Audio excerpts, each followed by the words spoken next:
quand il y a séparation, même dans un mariage, le juge vous demande des explications.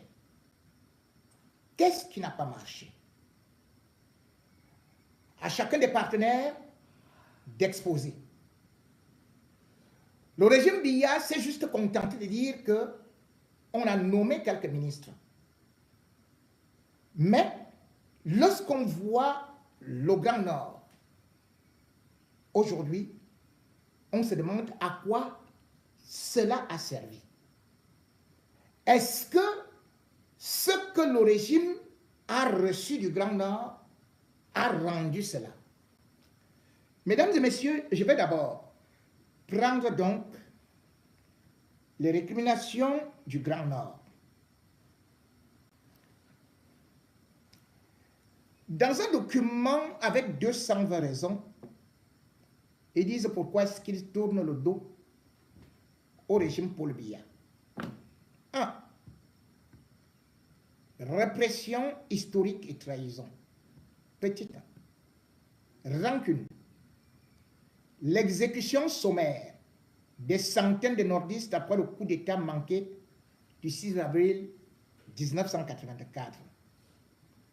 2. La mort suspecte du capitaine Guérandi Mbara par la DGRE après l'amnistie. 3. Emprisonnement politique et forte condamnation de Marafa Amidou Yaya. 4. Détention prolongée et condamnation de Amadou Vamoulke après 153 reports sans jugement. Finalement, condamnation par défaut sans jugement équitable. 5. Emprisonnement d'Ia Mohamed malgré ses services à la nation. 6. Humiliation publique des anciens barons du Nord par le pouvoir de Yaoundé. 7. Répression sanglante lors des protestations dans le Septentrion pour des raisons sociales. 8. Surveillance étroite des leaders politiques nordistes. 9. Arrestation arbitraire des jeunes militants dans le Nord. 10. Tentative de division entre communautés musulmanes et chrétiennes. Et maintenant, grand 2. Discrimination et marginalisation. Petit 11. Sous-représentation des nordistes dans les hautes sphères du pouvoir. 12. Faible taux d'investissement public dans les régions nordiques. 13. Insécurité chronique non résolue, Boko Haram. 14. Dégradation des infrastructures routières entre Ngandere, Garoua, Maroua. 15. Taux de pauvreté extrême dans le Grand Nord. 16. Abandon des zones frontalières pourtant stratégiques. 17. Manque de soutien aux éleveurs face aux crises agro-pastorales. 18. Très faible couverture médicale, hôpitaux sous-équipés. 19. Universités mal dotées par rapport aux autres régions. 20. Négligence des sinistrés des inondations saisonnières. Grand 3. Mépris et manipulation politique. 21. Instrumentalisation du vote nordiste sans contrepartie. 22. Réduction du rôle de Bello Bouba, Chiroma et autres à de simples figurants dans le gouvernement. 23. Manipulation des chefs traditionnels à des fins électoralistes. 24. Marginalisation du G11 dans les instances du RDPC. 25. Promesses non tenues, routes, usines, zones franches. 26.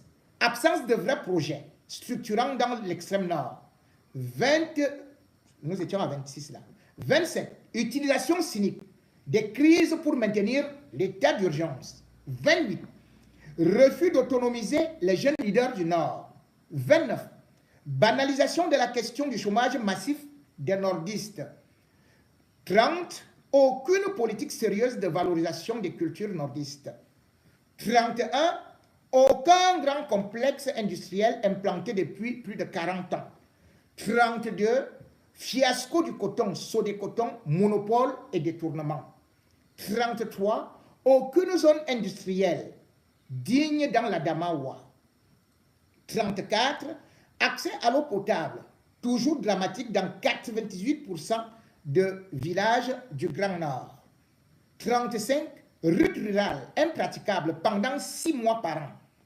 36, absence de chemin de fer digne du nom vers Maroua, Kousseri, depuis l'indépendance. 37, éducation en ruine, enseignants absents, écoles abandonnées. 38, fuite des cerveaux vers le sud ou l'étranger. 39, taux d'alphabétisation alarmant dans certaines zones. 40, électrification de centaines de villages. Non-électrification de centaines de villages. 41, utilisation des nordistes corrompus pour manipuler leur propre peuple. 42, aucun audit sérieux des projets dans le Grand Nord. 43, budget du Nord souvent détourné via Yaoundé. 44, marché public attribué à des entreprises du Sud à 87%. 45, inflation volontaire des prix dans les marchés du Nord. 46, élimination discrète des opposants internes au régime. 47, favoritisme tribal instrumentalisé. 48, mauvais traitement des étudiants nordistes dans les grandes écoles. 49, exclusion des nordistes des grandes entreprises publiques. 50, absence de justice équitable devant les tribunaux. 51, Boko Haram, 10 ans de guerre toujours pas éradiqués. 52, déplacement de milliers de familles sans relogement digne. 53, armée mal équipée face au terrorisme. 54, recrutement militaire déséquilibré en défaveur du Nord. 55, lenteur de réaction de l'État face au massacre dans l'extrême Nord. 56, complicité suspecte dans certains drames. Ngarbu, Kolofata. 57, abandon des veuves et orphelins des militaires nordistes tombés au front contre Boko Haram et sécessionnistes. 58, aucun centre national de sécurité ou de commandement dans le Grand Nord. 59, militarisation excessive sans développement parallèle. 60, refus de réintégrer les repentis de Boko Haram de manière digne. 61, non-respect des cultures musulmanes et chrétiennes et autres traditions dans les programmes scolaires. 62, fermeture de certaines radios communautaires du Nord. 63, pas de musée national sur l'histoire du Grand Nord. 64, mémoire de figures comme Amadou Ahidjo volontairement effacées. 65, aucun monument national au nom des martyrs nordistes. 66, manipulation de l'histoire pour faire du Nord un peuple soumis. 67, absence de valorisation de la musique, littérature et tradition nordiste. 68, aucun centre culturel de niveau national en Gaoundéré, Garoua ou Maroua. 69, refus de dialogue intergénérationnel. 70, disparition de certaines langues et silence du gouvernement. 71, taux de chômage des jeunes parmi les plus élevés du pays. 72, immigration massive des jeunes nordistes vers le Grand Sud, le Tchad, Nigeria, le Bénin et l'Occident. 73, aucun plan spécial emploi jeunes dans le Grand Nord. 74, fausse promesse de formation professionnelle. 75, aucune pépinière de start-up ou incubateur d'envergure. 76, abandon de jeunes diplômés sans réseau. 77, politique d'insertion professionnelle inexistante. 78, marginalisation des jeunes femmes et jeunes filles. 79, pas d'initiative pour les jeunes agriculteurs. 80, refus d'octroyer des crédits aux jeunes entrepreneurs.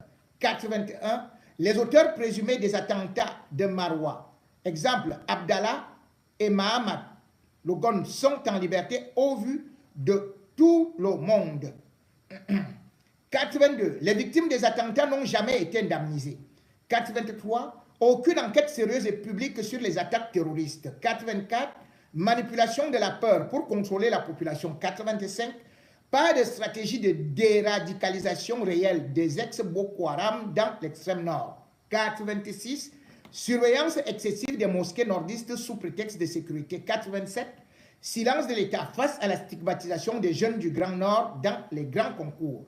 88, victimisation des éleveurs nomades sans protection légale. 89, absence d'un centre de mémoire des victimes de la guerre contre Boko Haram. 90, Arrestation collective abusive après chaque manifestation et torture. 91. Marginalisation des Marbas et Moussé dans les nominations. 92. Négligence des minorités Moussé et Marbas dans les projets de développement. 93. Ignorance des Toupouri, Mundang, Massa et autres minorités au détriment des animaux. Exemple, Parc Mabel. 94. Exclusion des petits groupes dans les consultations politiques. 95. Aucune politique de protection des langues minoritaires. 96. Imposition culturelle du modèle sudiste au nord. 97. Disparité ethnique entretenue pour diviser. 98. Mépris manifeste pour les traditions des minorités. 99. Aucun festival national dédié aux cultures du Grand Nord. 100. Pas de programme de soutien à la jeunesse des micro-ethnies. Vous voulez que je continue encore? Je vous ai déjà donné ça, hein? Parce qu'il y en a beaucoup. Hein? Crise du coton sans réaction sérieuse du gouvernement. Fermeture ou ruine des coopératives agricoles. Accès impossible au crédit agricole pour les paysans. Aucune usine de transformation locale digne de ce nom. Marchés ruraux laissés à l'abandon. Dépendance forcée aux importations venant du sud. Les récoltes sont perdues faute de route. Ruine de l'élevage par manque de politique vétérinaire. Conflit entre agriculteurs et éleveurs jamais réglé structurellement. Aucun projet moderne de mécanisation agricole. École en paillote toujours majoritaire dans les zones rurales. Taux d'échec au BPC, CPE, BAC, très élevé dans le Grand Nord. Manque de centres de formation adaptés aux réalités locales. Aucun lycée scientifique dans plusieurs départements. Professeurs déployés absents ou en grève sans remplaçant. École coranique abandonnée et stigmatisée. Aucun appui scolaire aux enfants déplacés. Livres et matériel scolaire rarement disponibles. Enseignement supérieur peu accessible et sans débouché. Pas de bourse spécifique pour les régions sinistrées. Santé publique en ruine. Centre de santé fermé ou sans personnel. Manque de médecins spécialistes dans tout le septentrion. Mortalité infantile record dans certaines zones. Épidémie répétée sans réponse urgente, choléra, rougeole, etc. Aucune politique de santé reproductive adaptée. Mère qui accouche sur des nattes faute d'infrastructures. Absence de couverture santé universelle. Vaccins souvent en rupture de stock. Stigmatisation des malades mentaux dans le Grand Nord. Aucun CHU fonctionnel dans tout le Grand Nord. Route nationale délabrée depuis des décennies. Aucune autoroute nord en 42 ans de règne.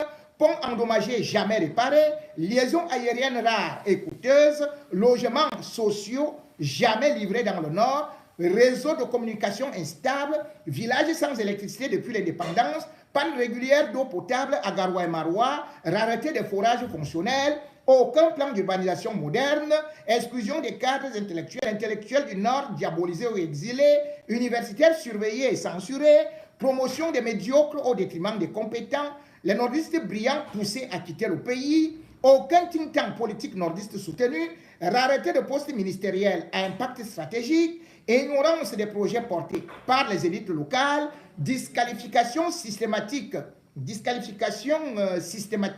des candidatures du Nord, réduction des nordistes à un rôle de soutien docile, colonisation mentale des jeunes par l'idée que Yaoundé décide, 42 ans de pouvoir personnel sans alternance, c'est une trahison de la démocratie. Paul Biya a trahi la mémoire d'Amadou Ahidjo en exilant sa famille. Le Nord n'est qu'un marchepied électoral pour Yaoundé. L'avenir du Grand Nord ne peut pas être confié à un régime sénile. La dignité du peuple commande un nouveau départ. Les jeunes du Grand Nord méritent mieux que l'obéissance aveugle au pouvoir de Yaoundé. Le respect des morts exige la fin du système qui a fait tant de victimes. Le mensonge ne peut plus tenir lieu de politique. Le Nord est debout et n'a plus peur. La liberté commence par dire non à l'oppression sauvage des forces et de sécurité.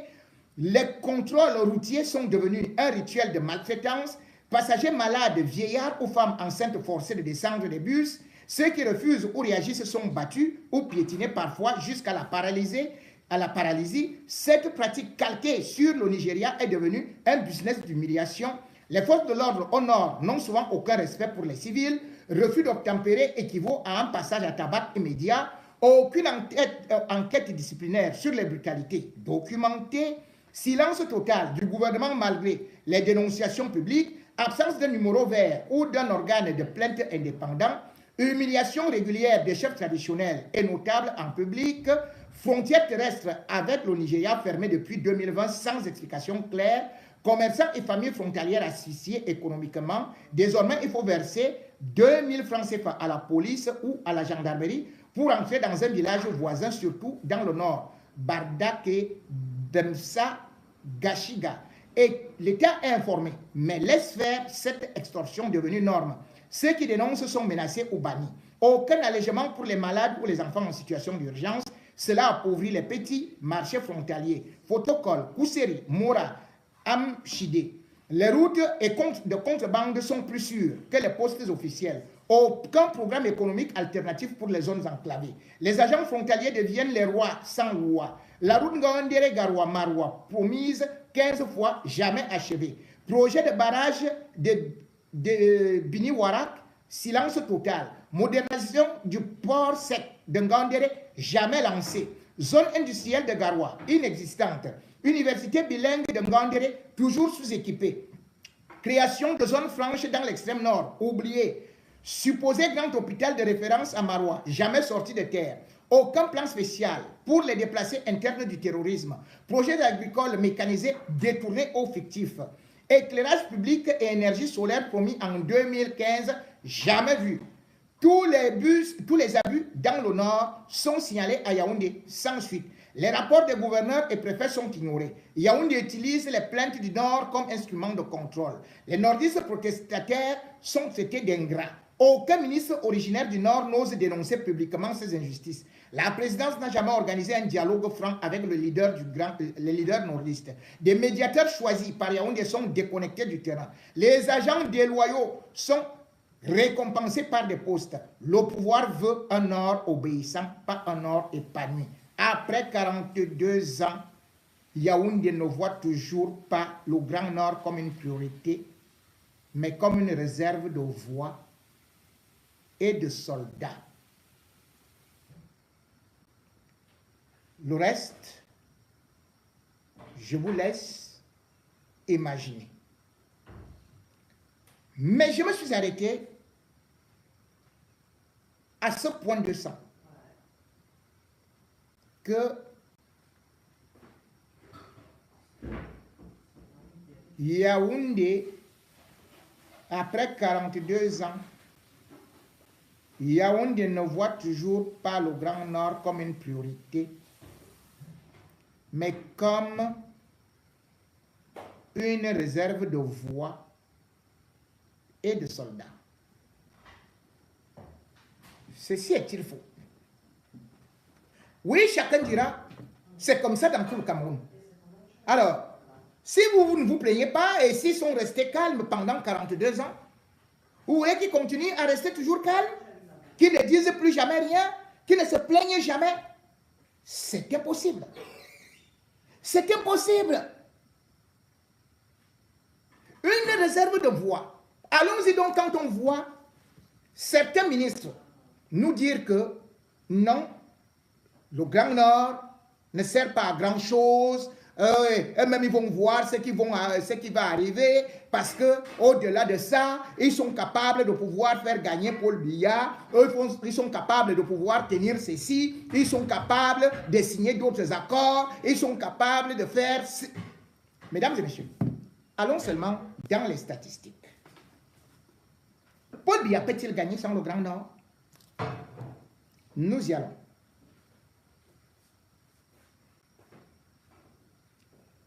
L'élection présidentielle de 2004, le taux de participation était de 82,23%. L'élection présidentielle de 2011, puisque les gens ne voient pas, ces gens du RDPC qui mentent, qui disent à la télé que Bello Bouba c'est qui, Issa Chiroma c'est qui. Élection présidentielle de 2011, le taux est descendu à 65,82% de participation. Je reprends bien. En 2004, le taux de participation était de 82,23%. En 2011, il descend à 65,82%. Maintenant, regardez en 2018. En 2018, le taux de participation est de 53,85%. Ce qui veut dire que il y a eu une abstention des gens qui sont découragés de ce régime, qui se disent que le vote ne sert même plus à rien. 3 100 000 personnes. Maintenant, allons sur des suffrages. Comme les gens là disent que Paul Biya peut gagner comme il veut. Qu'il a eu 71%. Les 71% là, c'est quoi? On y va. À la présidentielle de 2011, Paul Biya a eu exactement 3 772 727 voix. Et il y avait combien d'inscrits? 7 521 651 inscrits. Vous comprenez? Donc, retenez que il y a eu... Non, ça c'est les gens qui inscrivent, les gens qui ont voté. Il n'a jamais autant comme ça. Voilà. Oui, c'est ça, 3 millions. Voilà, disons, oui, il a eu ça. Maintenant, on va arriver là où c'est intéressant. Ça, c'est le nombre d'inscrits hein, et le nombre de votants. C'est le nombre de votants qui est 3 772 527. Parce que j'allais déjà dire que Paul Biya a eu beaucoup comme ça. Pour l'élection de 2018, nous sommes une population de plus de 30 millions d'habitants. Hein. Suivez donc. Combien de personnes étaient déjà sur les listes électorales? 6 667 754 inscrits. Donc on est parti de 7 millions et demi à près de 6 millions et demi. Et qu'est-ce qu'on constate?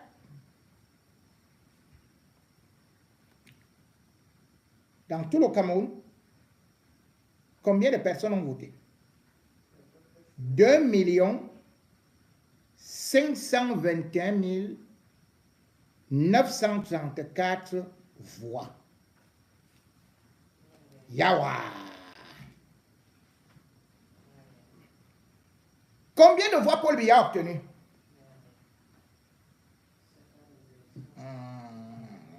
Disons, si on dit que voilà, Paul Biya qui a donc obtenu ça, on dit que même si Paul Biya a obtenu des voix, est passé avec le vol armé, à bras armés,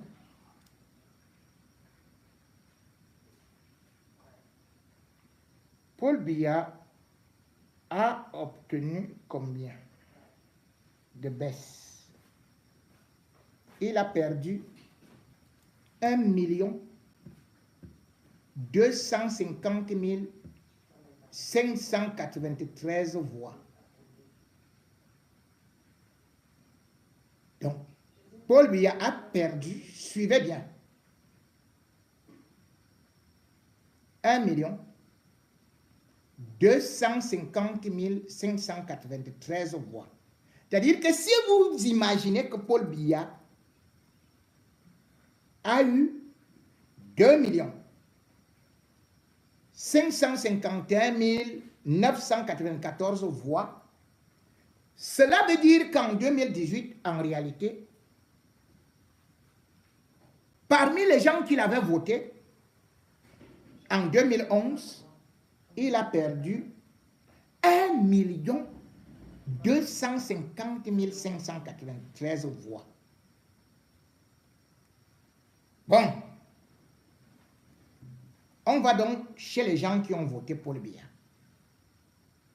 Sur les gens qui ont voté Paul Biya, on se rend compte que le Grand Nord a offert à Paul Biya 1 700 000 voix.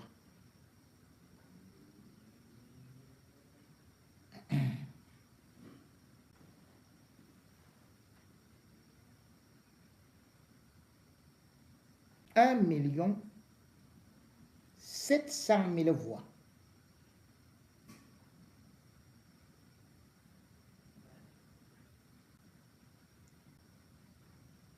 Donc, quand vous calculez maintenant,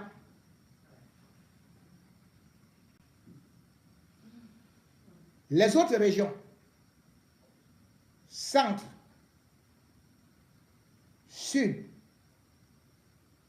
est, ouest, littoral, sud-ouest,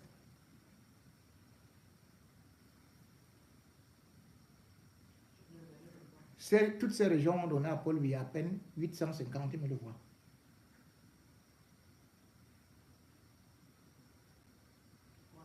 « 850 000 voix. À peu près. Donc, imaginez, on va parler de socle granitique. Fabo Dongo sort, les Gogoro sortent, les Motazé sortent, les Sylvain Bondo sortent, et tout et tout.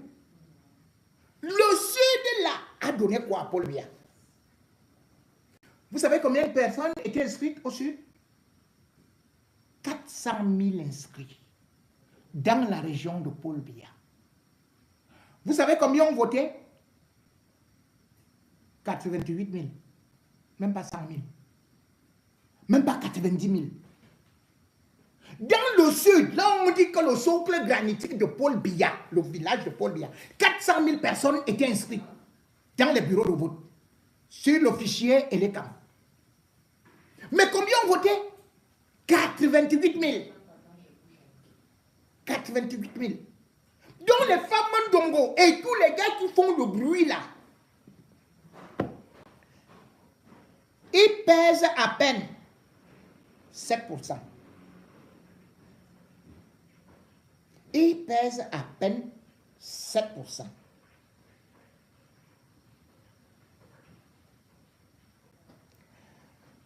Nous allons donc essayer de voir aujourd'hui «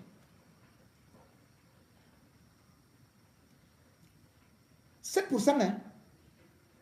Donc vous prenez les Mbondayolo, Motazé et toute la bande là. Ils font le bruit. 7%. 7%. Pendant ce temps, vous savez ce que le Grand Nord a pesé? 47%.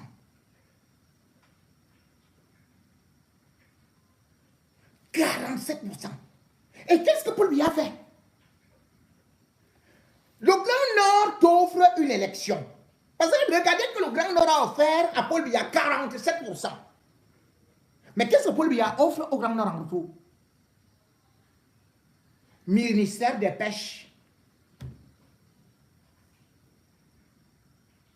Là, il n'y a rien. Hein? Ministère du Tourisme. Pour faire quoi? Pour aller voir les maigres lions qui sont quoi? Mais ministère du Tourisme.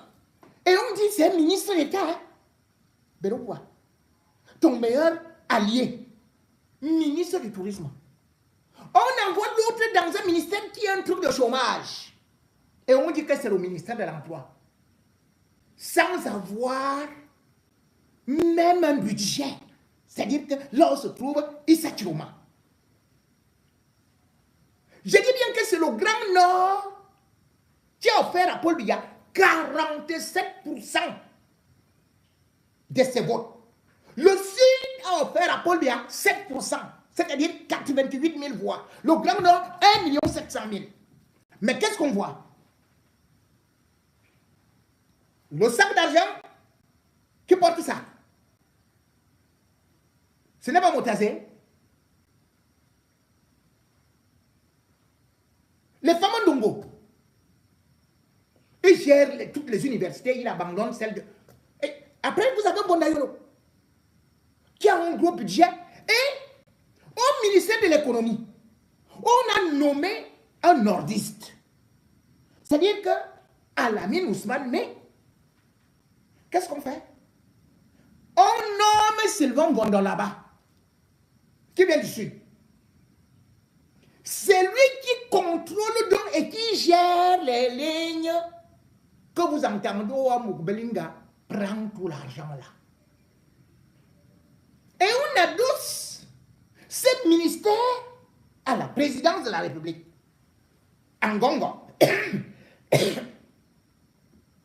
Donc aujourd'hui, Alamine Ousmane se retrouve donc en difficulté.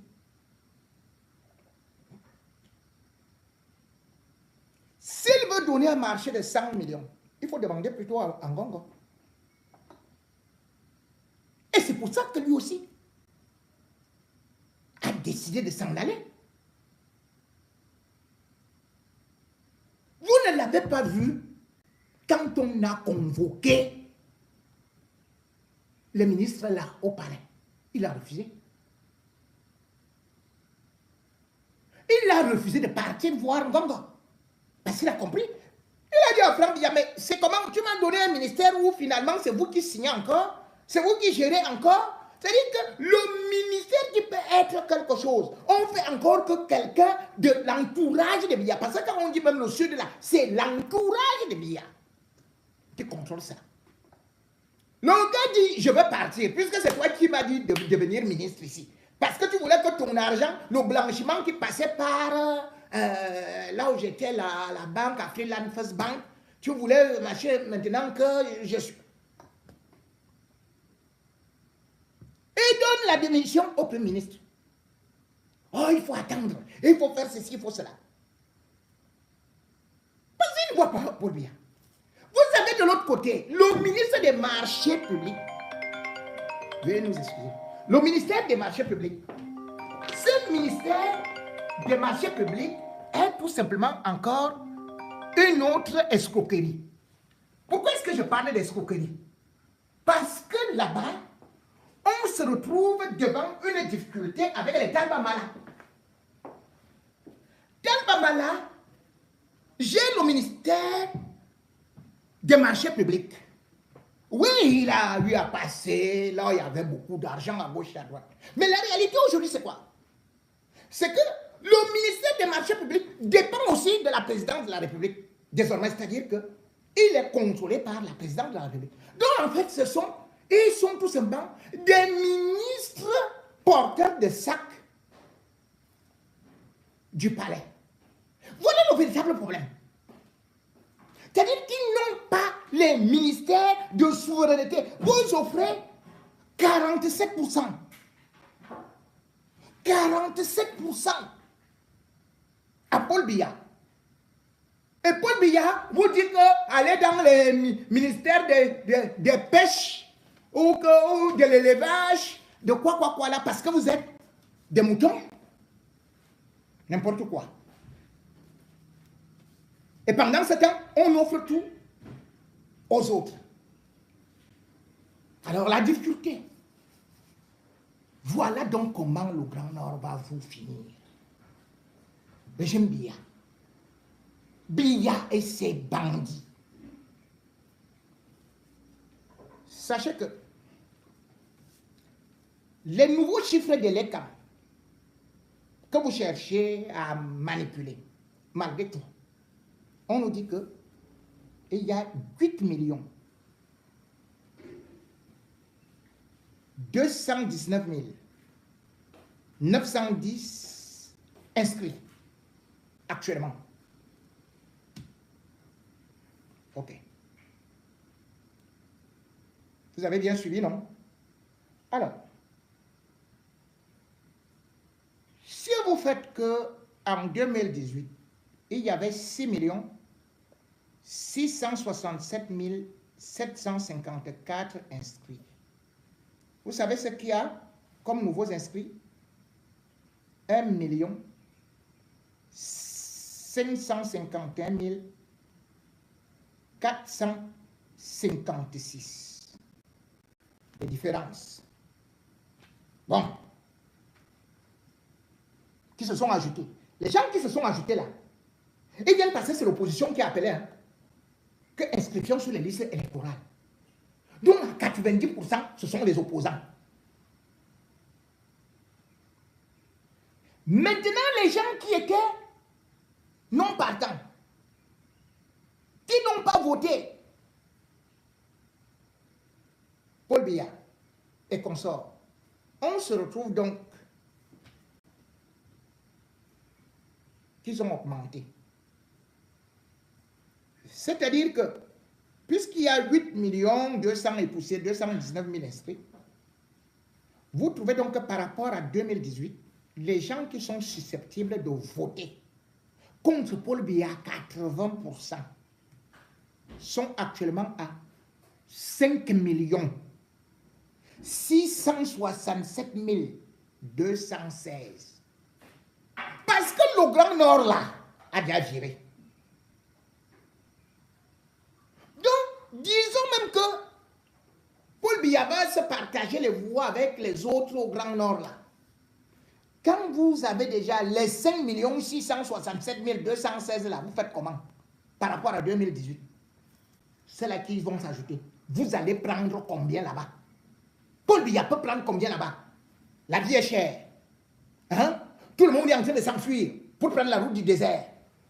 Il y a les inégalités. On ne voit même pas Paul Biya lui-même. Les ministres sont en train de démissionner. Chantal Biya est en train de lever ses mains. Mais ce sera votre sanction.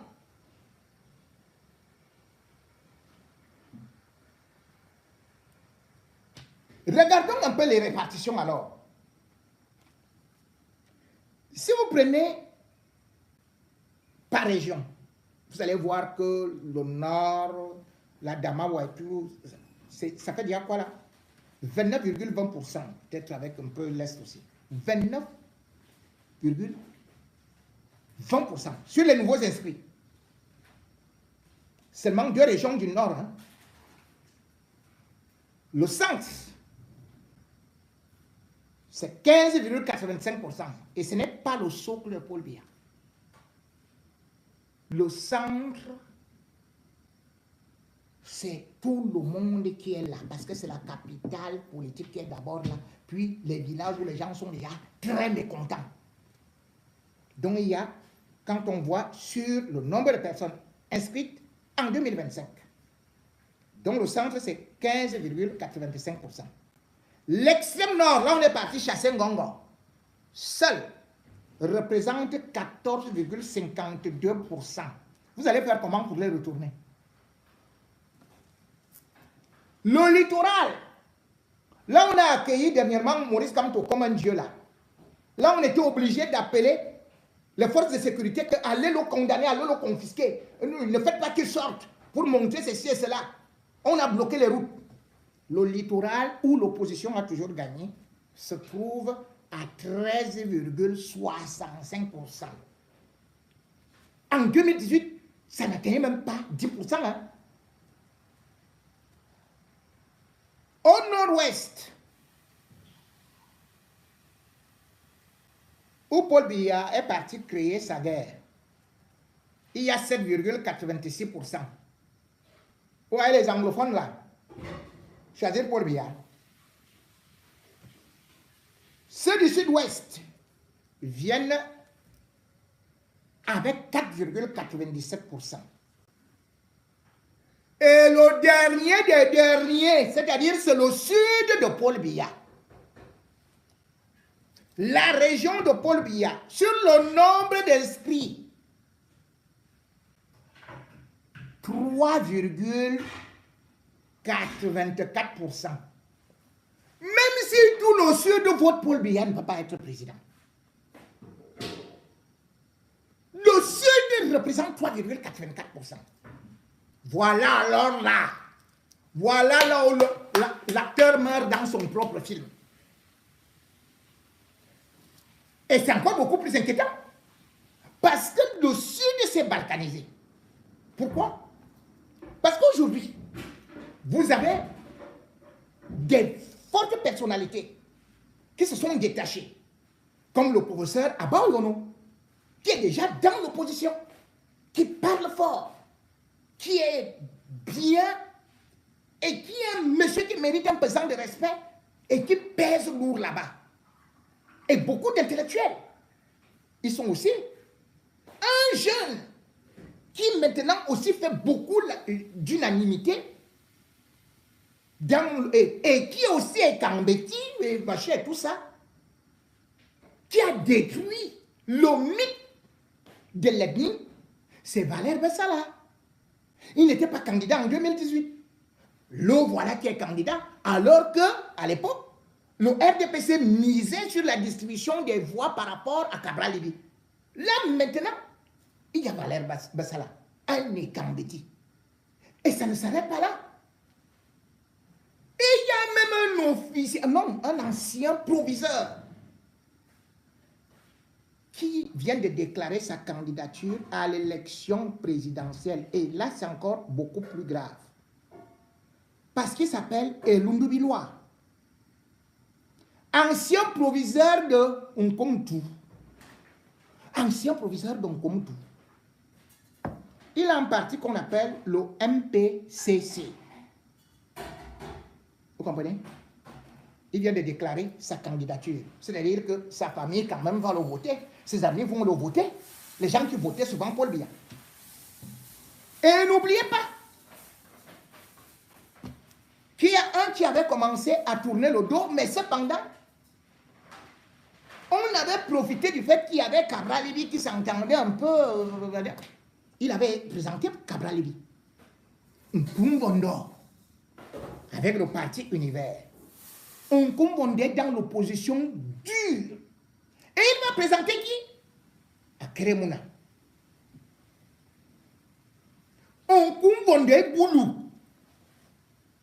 Donc, sur les 3,8%, là, les 3% de la région de Biala, dans la maison, on va d'abord se partager. Paul, il y aura peut-être 1% là-bas, parce que les autres vont prendre. Ils ont des projets et puis ils sont beaucoup plus convaincants et ils sont sur le terrain. Et quand vous regardez les boulots aujourd'hui qui sont fâchés parce que ça avait commencé par Charles Lateveille et aujourd'hui, ça se poursuit. C'est une dégringolade. Comment vous allez faire pour pouvoir vous en sortir? Donc, ce qui est là et ce qui parle du Grand Nord oublie juste une chose, c'est qu'ils ont fait fort avec ce qui est arrivé là.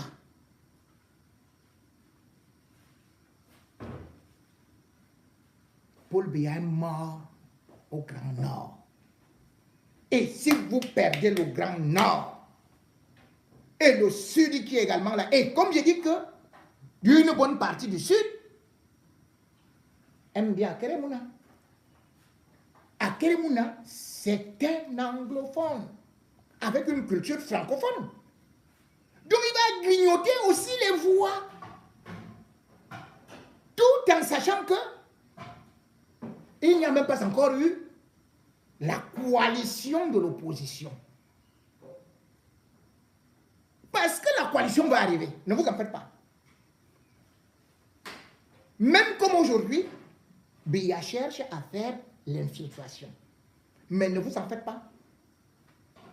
2025,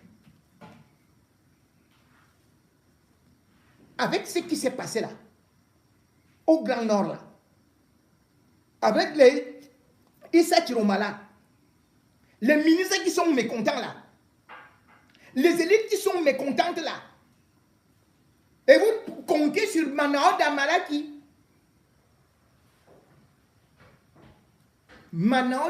qui ne pourra pas peser et ne pourra non plus assurer le vol dans les urnes, comme les autres ont souvent eu à assurer.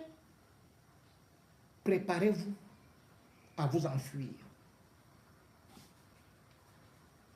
Les moutons que vous croyez inoffensifs sont devenus des vrais lions au Grand Nord. Et c'est eux qui, malheureusement ou heureusement, risquent d'avaler celui qui croyait les manipuler. Peut-être qu'il compte sur Cavaillé et Djibril. Même Cavaillé que vous voyez là, il va dire même Cavaillé n'est pas content de Paul Biya. Cavaillé n'est pas content. C'est un hypocrite. Rappelez-vous, Cavaillé dit que Djibril voulait quoi? Il voulait devenir président du Sénat, c'est-à-dire deuxième personnalité de la République. Paul Biya a refusé. Donc il est parti là-bas pour réciter.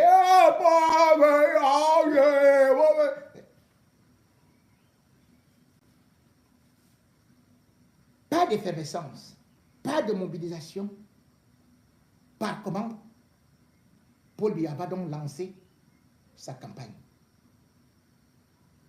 Équation sans solution.